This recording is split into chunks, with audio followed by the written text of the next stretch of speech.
Imagine for a moment that your experience of wealth is not a distant destination, but a shift within the very framework of your perception.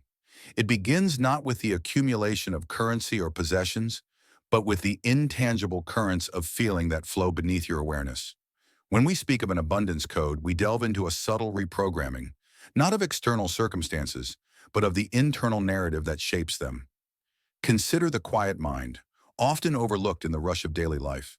Within it lies a theater where scarcity and plenty vie for attention. Scarcity whispers in shadows, a persistent echo rooted in past experiences and future anxieties.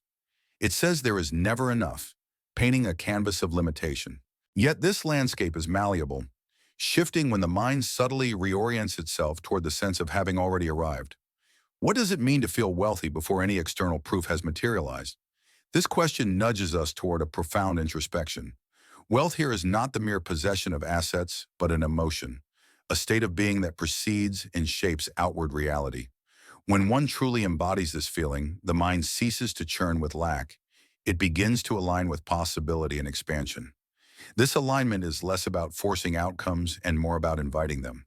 The code of abundance unfolds through repeated experiences of imagining, sensing, and believing in a reality where wealth is the norm rather than the exception. Each moment steeped in the feeling of having enough dismantles old scripts that once dictated scarcity. Imagine a seed planted beneath the fertile soil of your subconscious, nurtured by intention and feeling, gradually sprouting toward manifestation.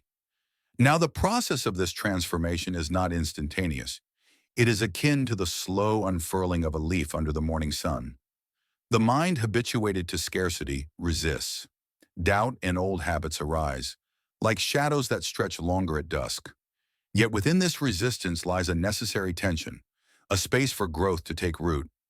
How might we gently persist in holding this new code, this feeling of wealth, without succumbing to the pull of skepticism? One approach is to let the feeling itself become a quiet companion, not a loud proclamation. Rather than insisting on immediate results, the mind learns to dwell in the sensation of abundance with patience and openness. This subtle shift, from urgency to presence, holds a transformative power.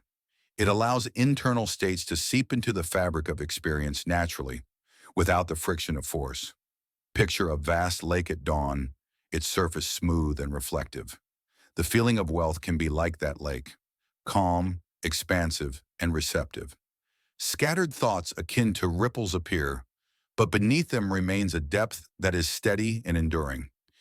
To live in this state is to navigate life's complexities, not from a place of shortage, but from a reservoir of quiet confidence. Yet the question persists. If this inner feeling can reconfigure reality, what role does action play? Action emerges not as a frantic chase, but as a synchronized dance with the internal state. When the mind feels abundant, choices take on a different quality, marked by clarity, creativity, and alignment rather than desperation or anxiety.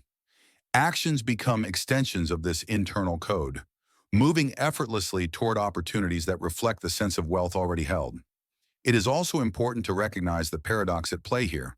Trying to manifest wealth by fixating on lack often tightens the very grip of scarcity.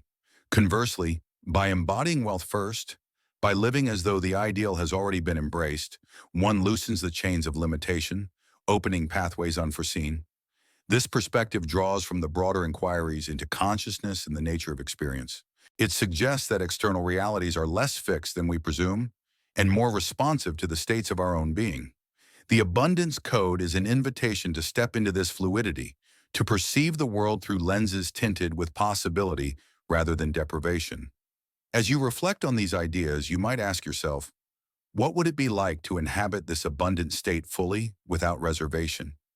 How does the world shift when the mind ceases to view wealth as something to be earned only in the future and begins to sense it in the present?